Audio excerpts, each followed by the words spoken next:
달란트 비유는 뭐 워낙 뭐 여기저기에서 또 많이 들으신 그런 비유라서 내용은 잘 파악하고 계실 것 같습니다. 오늘 저는 첫 번째로 먼저 이런 말씀을 드리고 싶습니다. 맥락으로 보는 달란트 비유다. 맥락으로 보는 달란트 비유. 무슨 말이냐면 우리가 워낙 잘 알려진 비유라서 주로 이제 이렇게 저도 많이 설교도 했고 또 이런 설교를 여러 차례 들으셨을 겁니다. 하나님께서 주신 재능, 달란트를 잘 활용하자. 또 뭐 결산이 날아오니까 그날을 잘 대비하자. 또 아까운 게으른 종이 되지 말자. 게으르게 살지 말자. 뭐 등등 이런 이제 그런 내용은 역시 이제 있습니다만 이런 내용의 어떤 독립적인 교훈, 딱 그런 주제를 설명하는, 가르치려는 그런 말씀으로 들은 적이 많으실 겁니다. 그러나 이제 우리가 이제 쭉 1장부터 쭉 살펴보는 어떤 이제 장점이랄까요? 이점은 어떤 말씀, 어떤 흐름 가운데서 예수님께서 이 말씀을 하신지를 좀 귀담아 듣고 놓치지 않는 그런 장점이 있는데요. 이 말씀을 하는 맥락은 우리가 지난 몇 주 동안 계속 살펴보는 것처럼 24장부터 시작된 예루살렘 성전 파괴와 또 마지막 종말 때에 관한 예수님의 예언의 말씀, 이런 맥락 가운데 있는 말씀이다. 이것을 우리 기억했으면 좋겠습니다. 그래서 이참에 그 이야기를 좀 말씀을 드려보려고 합니다. 우리가 이제 마태복음을 예를 들어서 복음서의 특징을 각자 있는데, 예를 들면 요한복음 같으면 예수님의 어떤 기적, 근데 그걸 단순한 놀라운 기적이 아니라 그것은 예수님이 어떤 분인지를 알려주시는 표적이다, 사인이다. 그래서 7가지 표적을 중심으로 요한복음을 앞을 구성하고 뒤에 예수님 십자가 달린 이야기 했다. 뭐 이런 이야기는 많이들 들어보셨을 겁니다. 그런 비슷한 특징처럼 마태복음에는 소위 5대 5가지의 가르침, 설교, 가르침 혹은 설교, 그걸 이제 강화 이렇게도 표현합니다. 강의할 때 강자, 대화할 때 화자 써서 5가지 강화, 5대 강화가 있고, 그 강화와 함께 예수님의 어떤 행동을 기록한 기사라고 쓰기도 하고, 영어로는 narrative라고 하기도 하고요. 강화는 discourse라고 하는데요. 그런 이제 5대 강화하고 5가지 기사가 이렇게 적절하게 서로 엇갈리게 기록을 했다. 교차적으로 반복으로 기도했다. 그런 설명이 있습니다. 그래서 예수님이 어떤 일을 하셨고, 그 다음에는 이야기가, 가르침이 나오고, 또 어떤 행동을 하시고, 이야기가 나오고, 이런 식으로 되는데, 이제 5가지 강화 부분, 이야기 부분, 설교 부분만을 생각해보면 그 5대 강화는 이런 겁니다. 첫 번째는 산상수훈의 말씀입니다. 예수님 처음에 이제 제자들을 부르신 다음에 처음으로 하나님 나라 백성은 이렇게 살아야 된다라고 말씀해 주시는 그런 부분이요. 굉장히 길죠. 5장에서 7장까지입니다. 여기 이제 중요한 말씀들, 팔복의 말씀이라든지 주기도문 말씀이라든지 이런 내용이 다 들어있는 귀한 가르침의 말씀이죠. 그 다음에 또 이제 기적을 행하는 이야기 나오다가 10장에 들어가면 이제 제자들에게 너네가 가서 이제 전도해봐라 라고 이제 제자들을 보내는 그런 내용이 나옵니다. 그래서 제자를 보내기 앞서서 이제 주의점, 당부할 점 이런 이야기 많이 합니다. 그 당시에는 이제 너네는 이방이나 사마리아에 가지 말고 이스라엘 백성에게만 가라. 뭐 그런 지침을 주셨다든지, 그 유명한 뱀처럼 지혜롭고 비둘기처럼 순결하게 행하라 라든지 이런 내용들이 전부 다 이 두 번째 강화, 제자의 길, 제자에게 전도 지침하는 10장에 나오는 부분입니다. 또 그러다가 이제 활동 나오고 여러 가지 제자들이 와서 이제 갔더니 어떻게 됐디다. 막 그래서 뭐 그랬더냐. 그러나 조심해라. 뭐 이런 얘기를 하시다가 13장에 가면은 그 또 쭉 긴 가르침이 나오는데 그게 다 천국 비유죠. 천국은 마치 뭐 같다. 밭의 비유도 나오고 가라지 누룩 비유 나오고 13장 전체는 예수님이 천국에 관한 내용을 비유로 쭉 말씀해 주신 부분이 거기에 다 나온단 말이죠.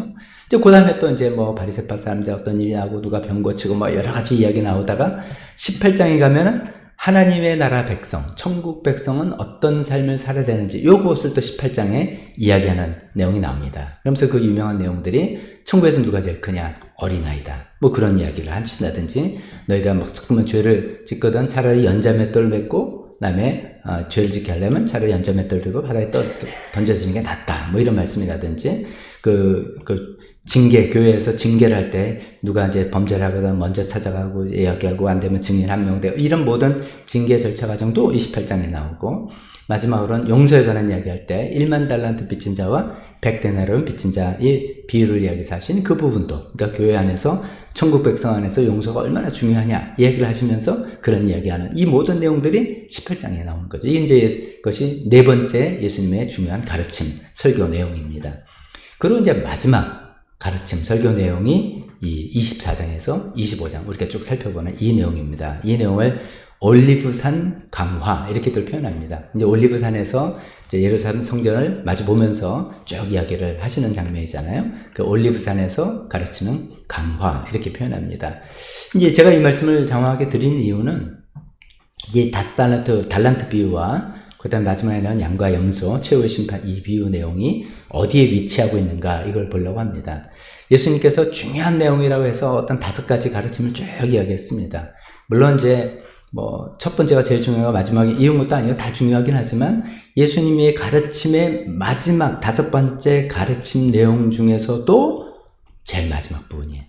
그런 어떤 위치가 있고 중요함이 있다는 것을 생각할 때 이 달란트 비유의 비중, 위치라든지 그것이 얼마나 예수님 입장에서는 굉장히 우리에게 정말 하시고 싶은 중요한 말씀이라고 하시는 부분인가 이것을 기억하고 싶은 겁니다.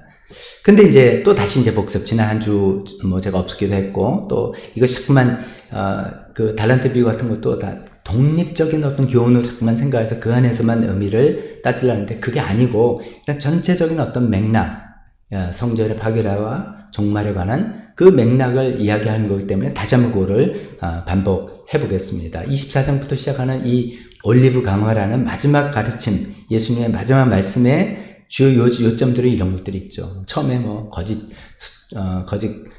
그리스도가 출현하고 난리가 나고 전쟁과 기근이 소문이 막 이런 이제 소위 위기적인 돌발적인 상황이 날 텐데 그거를 종말이나 재림의 징조로 간주해가지고 막 조급해서 들뜨고 난리치고 하는 것들을 경계시키는 게 예수님의 목적이었다고 말씀드렸죠. 이제 그런 일들이 일어나는 것은 당장 어떤 일이 일어난다는 것이 아니라 성전 파괴가 시작된다는 어떤 시작에 불과하다라는 이야기죠. 그런 징조들이 있으면 예루살렘 성전이 하나님께서 심판하시는 파괴한 때가 가까이 온다는 징조구나. 그래서 그런 일이 생기면 너희는 피신하라. 이런 것을 알라는 그런 이야기를 쭉 하셨죠. 그러나 그것은 예루살렘 성전에 관한 이야기지 세상의 종말에 관한 이야기는 아니다. 라는 이야기를 또 하십니다. 예수님이 다시 오시는 종말과 재림의 때는 아무도 모른다. 그리고 아무 징조가 없다.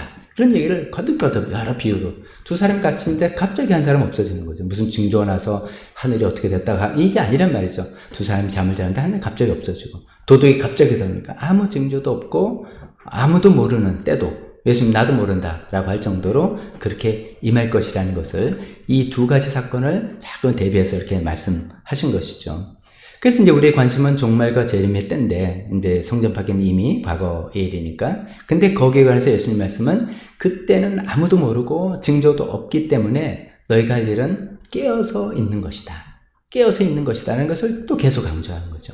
깨어있어라, 깨어있어라. 그러면서 그걸 여러 비유로 강조하면서 깨어있지 못한 사람은 이건 불행이라고 말할 수 없어요. 엄청난 어려운 일을 겪을 것이다 라는 것이 예수님 말씀 계속 나오죠. 노아 때의 사람들 이야기라든지 신실하지 않은 종, 엄청나게 두드려 맞는 사람, 10처녀 중에 기름을 따로 준비하지 않은 미련한 5처녀, 또 여기 오늘 주인공인 1달란트 받은 사람, 이런 사람들. 그러니까 다시 오실 날을 기대하면서 그런 게 어딨어 하고 그냥 넘어가다가 아니면 알았다 하더라도 그걸 제대로 준비하고 깨어있지 않은 상태에서 다시 오신 예수님 맞이해서 굉장히 힘든 어려움. 여기서 설명은 나중에 계속 말씀드리면 이 비유가 전부 다 지옥을 묘사하는 그런 어려움이라는 거죠. 그냥 아예 안 됐다. 이게 아니라는 것이죠. 엄청난 파국을 맞이하는 그런 것이다. 라는 이야기를 거듭거듭 비유로. 때는 모르지만, 징조는 없지만 항상 준비하고, 그는 어떻게 깨어 있어야 되냐? 너희가 맡은 일을 충실하게 감당해라. 이런 이야기를 하고 계시는 것이죠. 그런 제 맥락에서 이제 어떻게 보면 예수님이 조금씩 이제 하나씩 더 꺼내서 이야기하시는 거죠. 그러면서 이제 오늘 이제 달란트 비유에 있어서는 이렇게 달란트 비유 이야기를 들어보면은 주인이 이제 달란트를 맡겨놓고 멀리 떠났다가 나중에 돌아서 이제 결산하는데 그게 언제 기간이라는 것은 나오지 않단 말이죠. 그러면 이제 그 기다림의 시간, 예수님이 다시 오시는 시간, 종말의 때의 시간이 그냥 만약에 눈 딱 뜨고 졸지 않고 맨날 보초 쓰고 기다리는 그런 약간 무의미하고 지루한 시간이 아니라 달란트를 맡은 종처럼 열심히 정말 액티브하게 정말 창의적으로 무슨 일을 계속 해야 될 그런 굉장히 생산적이고 활동적인 시간이다. 이 이야기를 지금 하시려고 달란트 비유를 하시는 겁니다. 그러니까 깨어 있어야 되는데 때는 모르고 징조 없다. 깨어 있어야 된다. 근데 이 달란트 비유에서는 깨어 있다는 것은 하나님께서 너에게 준 달란트를 굉장히 창조적으로 굉장히 활발하게 많이 활용을 해야만 된다. 안 하면 한 달란트 받은 종처럼 아주 비극을 맞이하게 될 것이다. 이런 이야기를 계속해서 하고 계십니다. 자, 그럼 이해가 가는데 이제 오늘은 이제 한 달란트 받은 종에 대해서만 초점을 맞춰서 생각해 보려고 합니다. 그가 이제 먼저 얼마나 끔찍한 결말을 맞이하게 되는지 제일 끝에 보면 바깥 어두운 데로 끌려가서 슬피우며 이를 가는 일이 있다.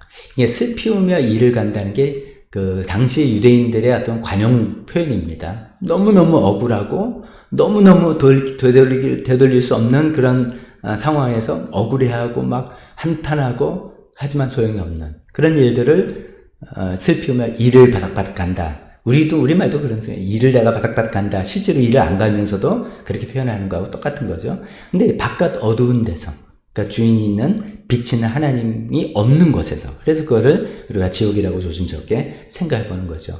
그 앞에 이제 준비를 제대로 하지 못한, 좀 전에 언급했던 사람 거꾸로 들어가면 5처녀, 10처녀 중에 기름을 따로 준비하지 않은 5처녀들의 처한 운명은 뭡니까? 잔치집에 못 들어가는 거죠.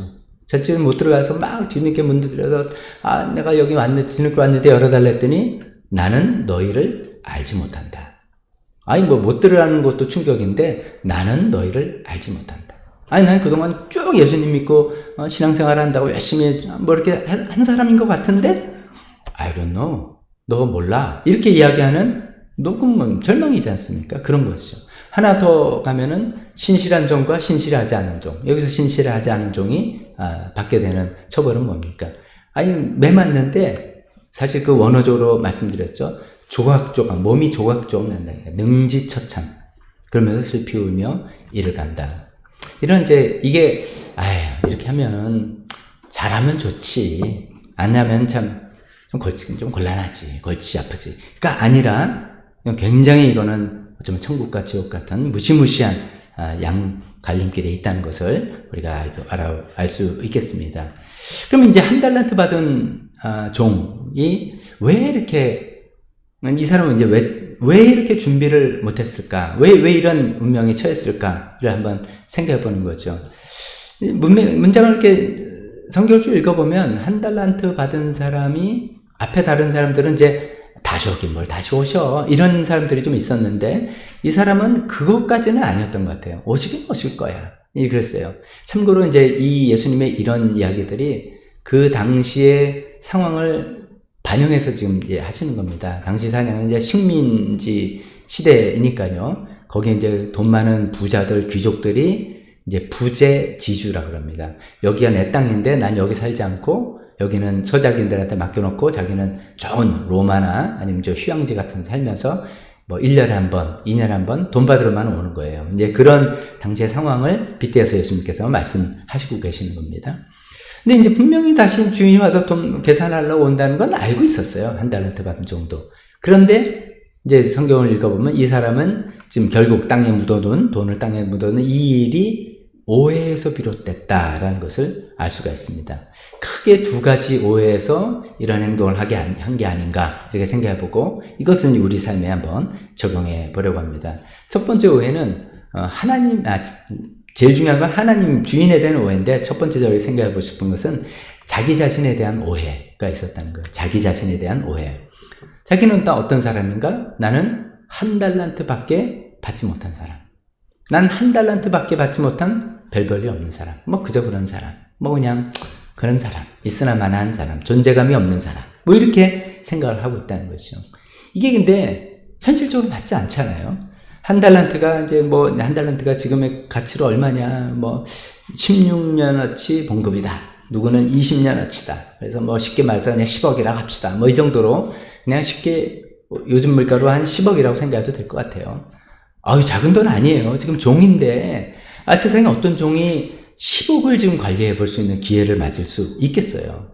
10억을 주인이 주면서, 야, 이걸 가지고 좀 굴려봐 라고 했을 때는 나의 능력을 주인이 인정한 것이고 주인은 나를 신뢰했다는 그 증거이잖아요. 사실은 객관적으로 보면 그런 건데 이 한 달란트 받은 종은 그러지 못한 사람이라는 거죠. 그 이유는 크게 두 가지인데 첫 번째는 비교죠. 비교. 당연히 자연스럽게 또 옆에 보니까 5달란트를 받고 50억을 관리하러 맡기고 저기는 2달란트 20억을 맡겼는데 나는 꼴랑 10억이야. 뭐 이런 비교의식 때문에 10억이라는 남들이 보면 굉장히 많은 큰 인정과 신뢰를 받았음에도 불구하고 내가 굉장히 소중한 존재이라는 것을 하나님께서 확인해 주셨음에도 불구하고 나 자신이 난 별로 없는 사람이야 라는 그런 생각에 빠진 거. 그게 이제 자기에 대한 오해 때문에 별로 어떤 동기부여가 되지 않고 모티베이션이 없었다는 것이죠. 참 그 속담 같은 거는 오랜 세월의 지혜에서 나온 거잖아요. 우리말로 항상 남의 떡이 커 보이고 항상 남의 떡이 커 보이고 남에게 좋아 보이는 그런 생각이 있습니다. 좀 우리가 신앙생활을 하면서 정말 바꿔야 될 그 이제 어쩌면 죄가 죄의 유혹이고 죄가 우리를 속이는 그런 것인데 우리가 싸워야 될 것은 하나님께서 나한테 최고의 것을 주셨고 어쩌면 가장 가장 나다운 것이 최고다 이런 생각을 가져야 돼. 이거는 세상적인 교만과 어쩌면 착각과 이게 아니라 하나님 안에서죠. 하나님 안에서 가장 나다운 것이 최고다 이런 생각을 가져야만 되겠습니다. 이런 생각을 해보니까 이제 영화 기생충 이걸로 아카데미 감독상 받았죠. 봉준호 감독이. 봉 감독이 이제 수상식에서 수상소감으로 이야기한 것도 굉장히 이제 여러 화제가 됐는데 그때 이제 여러 말 중에 이제 이런 얘기를 한 게 저도 들어서 그게 생각이 났습니다. 그때 이제 이런 얘기죠. 자기가 영화를 이제 쭉 배워나가면서 어렸을 때 항상 가슴에 새겼던 말이 있었는데 영화 공부할 때 이런 말을 듣고 마음에 새겼다는 거죠. 가장 개인적인 것이 가장 창의적인 것이다.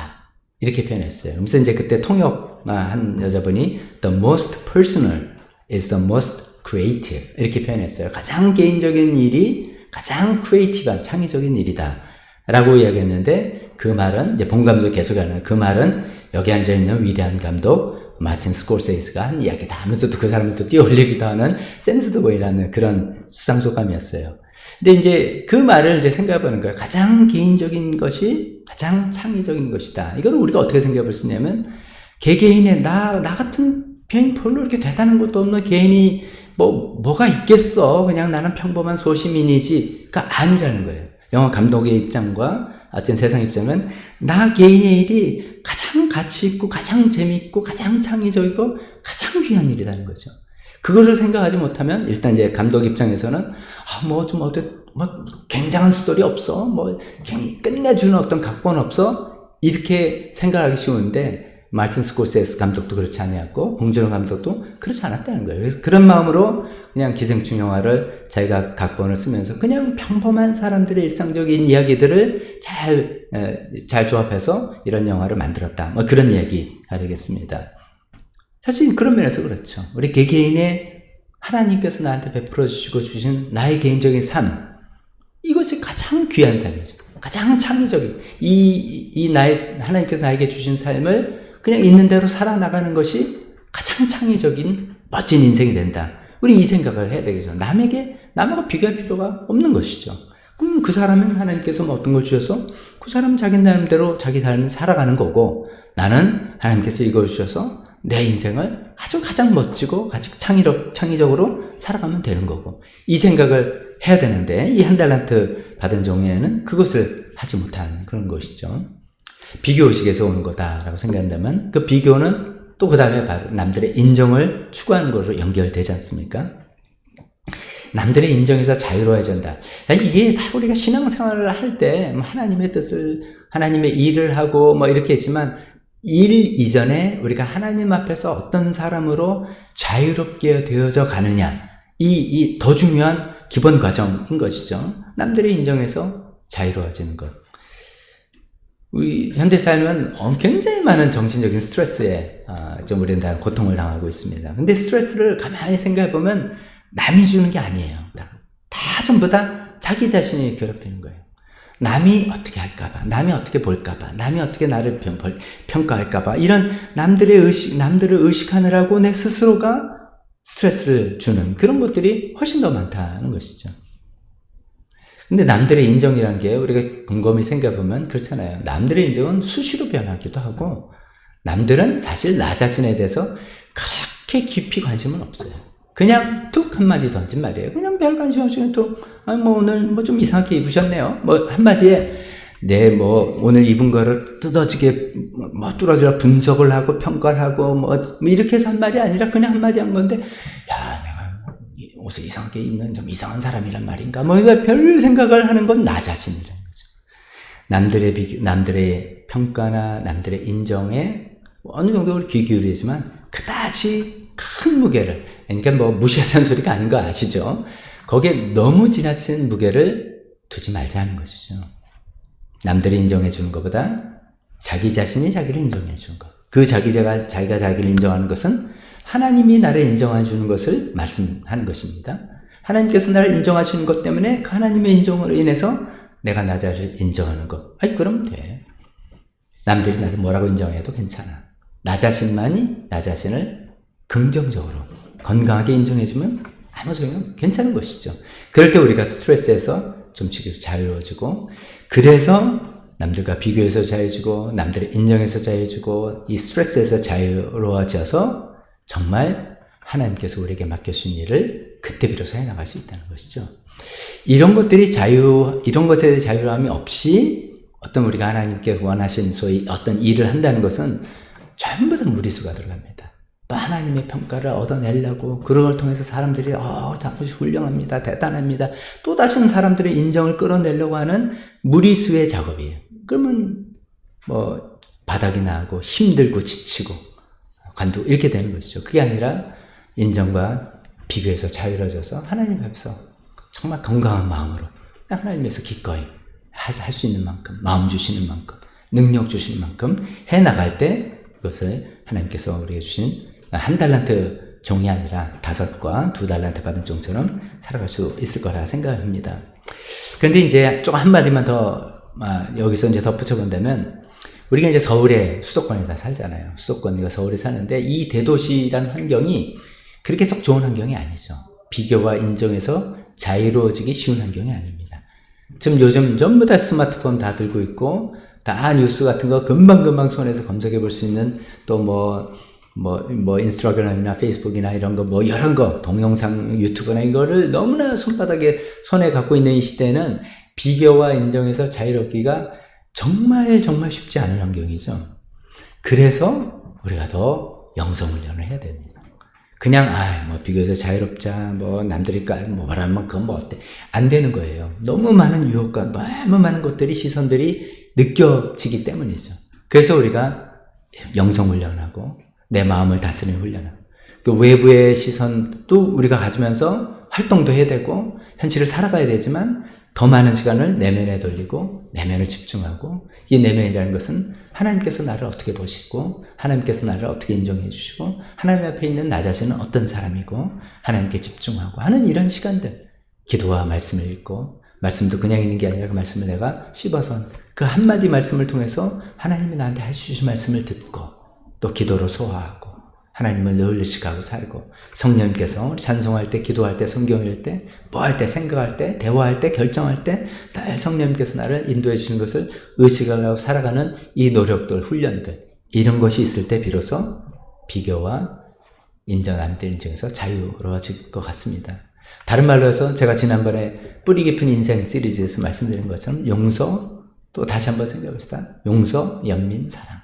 하나님께서 나를 용서해 주시고 나를 연민으로 대해주시고 나를 사랑해 주셔서 나도 나 자신을 용서하고 사랑하고 연민으로 대하고, 다른 사람도 용서하고 연민으로 사랑하고 대하고, 또 하나님 그 사랑이 있기 때문에 그 다음에 나는 모든 것을 수용하고 감사하고 존중하고 하는 이런 것들이, 저도 이제 계속 이런 것들을 또 묵상하고 또 되새기고 하려고 노력하고 있습니다. 이것이 설교 한번 듣는 것으로 그냥 좋은 이야기 들은 걸로 하지 말고 계속 이런 것들을 곱씹고 되새기고 훈련할 때 내 영성이 단단해져서 사람들의 평가나 비교의식에서 자유로워지고, 그러니까 내가 하나님께서 나는 건강한 자아를 가지고 하나님께서 맡겨주신 달란트. 한 달란트나 되네. 이걸 어떻게 내가 하나님 위해서 귀하게 쓸까? 이렇게 생각해 볼 수 있을 거라 믿습니다. 이 한 달란트 받은 종은 이제 자기 자신에 대한 오해, 좀 전에 말씀드린 그것 때문에 그걸 못했다면, 두 번째, 그보다 더 큰 거는 주인에 대한 오해가 더 큰 거죠. 주인에 대한 오해. 자, 주인에 대한 오해를 말씀드리기 전에, 제가 이제 저도 이제 설교를 준비하다가 이런 글을 읽어서, 맞다. 이제 혹시, 우리 가운데도 이런 생각을 하시는 분이 있을 수도 있겠다 생각을 했어요. 어떤 생각이냐면, 한 달란트 받은 종이 뭐 이렇게 나쁜 짓을 했냐. 도대체 그게 뭐 나쁜 짓 했냐. 나름 최선을 다한 게 아니냐. 주인께서 한 달란트를 맡겼는데 이것을 내가 잘 할 자신이 없으니까 적어도 주인에게 피해는 주지 않아야 되겠다는 입장에서 땅에 묻어서 원금을 그대로 원금 손실 없이 그래 드렸는데, 아니 이렇게 혼을 나야 될 일이냐 이게. 이렇게 생각할 수 있을 겁니다. 혹시 그렇게 생각해 보신 적 없으세요? 그렇게 충분히 생각할 수 있는 거잖아요. 세상에 우리가 경제 논리로 생각하면은. 자, 근데 이것은 제가 지난주에 열처녀 비유 때 비유에 대해서 잠깐 말씀드렸죠. 비유를 읽고 해석할 때 이게 비유라는 것을 잠깐 잊어버려서 그런 겁니다. 그때 이제 이런 말씀드렸죠. 비유를 우리가 읽을 때는 메인 포인트에 집중해야 되지 디테일에 너무 치우치면 안 된다. 그러니까 메인 포인트를 이야기하려고 지금 이야기하는 거예요. 예수님의 메인 포인트는 뭐예요? 너네들의 달란트를 맡겨놨다. 달란트는 우리가 쉽게 재능, 물질, 기회, 시간 이런 것들이잖아요. 그걸 맡겨놨는데 내가 다시 올 때, 재림할 때까지 이것을 활용하라. 근데 그거 안 하고 있으면은 안 된다. 이 얘기가 이제 메인 포인트인데, 아니 감사 돈을 원금 손실이 어쩌 이렇게 이야기하는 거는 좀 빗나갔다는 거죠. 메인 포인트 빗나가서 디테일에 너무 빠져서 이런 거죠. 예를 들면 이제 이런 거예요. 이제 남편이 아내에게 대화를 하면서, 여보, 내 마음은 바다 같아. 당신 향한 내 마음은 바다야. 모든 강물을 받아들이는 바다 있잖아. 그 바다처럼 당신의 모든 마음을 내가 다 받아주려고 나를 애쓸게. 라고 이제 좋은 말이죠, 이게. 좋은 말이잖아요. 그러니까 당신이 힘들고 어려운 일 다 이야기할 때 내가 다 받아주고 서로 수용하며 살아가자. 이런 얘기인데, 그 얘기를 들은 아내가 가만히 듣더니 기분이 나쁜 거예요. 강물? 요즘 강물이 얼마나 더러운데, 거기 오염물질도 가득 차고, 축산 폐수 흐르고, 그런데 그럼 내 마음이 더러운 강물이란 말이야? 내 마음이 그렇게 더럽다는 이야기를 하는 거야? 그러면 이제 대화가 안 되는 거죠. 이제 남편은 어떤 비유적인 입장에서 이야기했는데 그걸 디테일을 따가지고서 막 하면은 대화가 안 되는 거하고 똑같은 것이죠. 예수님께서 하신 그 전체적 흐름을 생각해야지, 아니, 한 달란트 받은 사람도 이렇게 이야기하면은 좀 예수님의 말씀의 취지와 벗어나는 것입니다. 자, 주인에 대한 오해. 이걸 잘 알죠. 어떻게 생각했냐면 주인은 돈밖에 모른다. 돈밖에 모르는 분이다. 이렇게 생각한 거예요. 우리 주인은 돈밖에 모르는 분이라서 원금을 잃어버리면 절대로 안 된다. 그래서 나는 근데 사실 한 달란트 받은 것만 해도 기분이 나빴어요, 지금. 벌써 쟤는 5, 쟤는 2 줬는데 왜 나는 하나야. 거기서부터 기분이 나쁠 뿐더러 이거를 내가 좀 어떻게 해본다고 하다가 원금을 날리거나 하면은 저 사람한테는 안 돼. 차라리 땅이 묻었다 고스란히 드리는 게 최고야.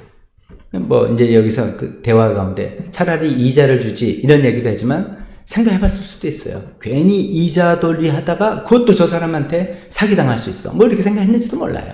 근데 하여간 주인은 돈밖에 모른다라는 그 오해 때문에, 주인의 마음을 오해한 마음 때문에 이렇게 땅에 묻었다는 그런 것이죠. 그게 가장 큰 문제라는 거죠. 그게 주인이, 특히 하나님이 가장 섭섭하시고 가장 이 사람이 벌을 받게 되는 일이기도 한 것입니다. 우리도 이런 오해할 수 있습니다. 신앙생활 알고 보니까 하나님 결국 우리를 이용해 먹는 거 아니야? 우리에게 이렇게 구원을 해주시고 했다고 하면서 결국은 우리를 달달달 볶고 와서 하나님 얻어내려고 그러는, 결국 하나님도 유익을 원하는 거지. 뭔가 프로핏을 원하는 거지. 그냥 우리를 있는 그대로 받아들이시고 이런 분은 좀 아니지. 하나님 보니까 유능하고 잘하고 성과 좋고 그런 사람들 이뻐하시고, 그런 사람이니까 그래 나도 그냥 적당히 하다가 그냥 적당히 가는 게 됐지. 이렇게 생각하는 게 바로 이 한 달란트 받은 종의 이야기라는 것이죠. 그게 아닌 거죠. 이 상황을 보니까. 왜냐면 이 주인이 5달란트 받은 사람이 5 남기고 2달란트 2 남긴 거를 뭐라고 평가하냐면 이 작은 일이라고 표현했단 말이죠. 만약에 한 달란트가 10억 정도라고 한다면 50억을 맡겨줬는데 또 50억을 100% 수익을 났어요. 그러면 작은 일은 아니죠. 어휴, 너 제법 했네. 이렇게 평가할 일인데 네가 이 작은 일에 충성했다. 그러니까 주인의 마음은 금액이 중요한 게 아니라는 것이 역력히 드러나요. 또 5을 남긴 사람이나 2를 남긴 사람에게 똑같이 평가했어요. 5을 남겼으니까 넌 별 5개고 2를 남겼으니까 별 2개. 이렇게 이야기 아니하고 똑같은 말투로 평가하시는 거 보면 주인의 마음은 얼만큼 많이 남겼냐, 큰 금액을 했냐, 이거는 관심이 아니라는 뜻이에요. 내가 맡긴 것에 네가 어떤 자세로 임해서 열심히 일을 했느냐, 이것만은 관심 있다는 것을 보는 것이죠. 그게 주인의 마음인데 이 한 달란트는 그 주인의 마음을 완전히 오해하고 우리 주인은 돈밖에 몰라. 우리 주인은 그거 조금 손실나면 뭐 난리칠 뿐이지. 내가 주님에서 뭐 한다고 했는데 뭐 좀 실수하고 그냥 했으면 어휴 뭐 안 하는 게 차라리 나. 이렇게 생각하는 철저한 오해. 이것이 그 한 달란트 받는 사람이 어두운 데에 쫓겨나는 그런 이유라고 말씀드릴 수 있습니다. 제가 전에 이제 그런 말씀도 한번 드렸죠. 이 달란트 비유를 가면 좀 재밌는 게 그 팔레스타인 지역이 농경사회인데 철저한 농경사회인데 이 종들이 상업활동을 했다. 이 얘기 말씀드렸죠. 저도 이제 그 얘기를 들으면서, 신선한 해석이다라고 생각하면서 그때 한번 말씀드린 적이 있습니다. 즉, 그러면 이게, 뭔가 새로운 시도, 과감한 시도, 이런 것도 해보는 거구나. 그것을 이야기해요. 주인은 지금 너네가 과감하게 뭐 해봐. 돈 날려도 돼. 뭐 이런 심정이라는 거예요. 내가 너한테 맡겨줄 때까지, 내가 다시 올 때까지 너한테 시간과 물질과 기회와 뭐 다 줄 테니까 뭔가 네가 하나님을 위해서 뭔가 해봐. 괜찮아. 새로운 일 시도해봐. 괜찮아. 그거 날려도 상관없어. 하나님은 난 부자야. 그런 거 난 쫙딱도 없어. 하나님 워런 버핏보다 더 부자야. 뭐 이런 거 이야기하면서 하는 그런 마음을 생각해보면서 그러면 내 생에서 물론 내가 잘하고 내가 편하고 그런 걸로 우리가 시작을 해보겠습니다만 뭔가 새로운 시도 또 과감한 시도 이런 것도 해보는 지금 이 종들이 그런 사람들이에요. 이 5과 2를 남긴 사람들이 그런 시도를 해서 한 주인이 기뻐한 거예요. 금액을 많이 남긴 것도 물론 좋겠지만 야 그래 너 내 마음이 그거였어. 너 이 돈 가지고 뭐 이자놀이나 해서 뭐 하는 게 아니라 농사 짓고 하라는 게 아니라 그래 비즈니스하고 상업활동해서 과감하게 뭐 해봐 라고 하는 마음을 줬는데 네가 그 내 마음을 알았구나. 착하고 충성된 종아. 이런 이야기를 한다는 것이죠. 반면에 한 달란트 종은 우리 주인은 돈밖에 모르고 뭐 이익이 안 나면 큰일 나고 난리 나고 하나님을 굉장히 오해해서 하나님 하나님 우리가 좀만 잘만하면 막 벌 주시고 뭐 좀 하나님 기대에 안 차면 막 우리 인생에 채찍을 주셔가지고 날 힘들게 하고 그냥 뭐 조금만 이렇게 조금씩 가면 돼. 그것만 해야지 이렇게 생각하는 오해가 한 달란트 받은 사람의 종의 마음이라는 것입니다. 우리는 그 주인 하나님의 마음을 잘 이해하고 하나님께서 우리에게 주신 달란트라고 표현되는 이것을 기도하면서 과감하게 시도해보고 주님에서 멋지게 활용해보고 그렇게 했으면 좋겠습니다. 하나님께서 제일 좋아하시는 것은 영혼 구원에 관한 일이겠죠. 그래서 영혼 구원에 관해서 직접적으로 혹은 간접적으로 나의 모든 달란트를 다 활용해보자. 그렇죠? 직접적으로 활용해보는 거는 포션이 작을 거예요, 사실은. 간접적으로. 내가 그걸 위해서 중보기도도 하고, 섬김으로 베풀고, 뭐, 이런 여러 가지. 또 그것을 하는 교회와 선교단체와 기관들을 내가 돕고 후원하는 것 등등. 간접 지원이 군대도 보면 전투병과 나가는 전투병과보다는 그 병찬, 지휘, 정보, 뭐, 훨씬 더 많잖아요. 이런 것처럼. 뭐, 내가, 영혼 구원에서 내가 달란트를 쓰는데 사실 그럼 내가 누굴 개인적으로 만나서 전도해야 된다는 건가? 그것만이에요. 그런 직접적인 것만이 아니라 그것을 후원하는 여러 이 후방 지원이 굉장히 필요한 것이죠. 그것을 나는 또 해볼 수 있다. 등등 여러 가지로 내가 어떻게 해서도 하나님께서 나에게 주신 달란트를 하나님을 위해서 나 한번 활용해 보겠다. 이렇게 생각해서 주님께 칭찬을 받는 우리 모두가 되었으면 좋겠습니다. 기도하겠습니다.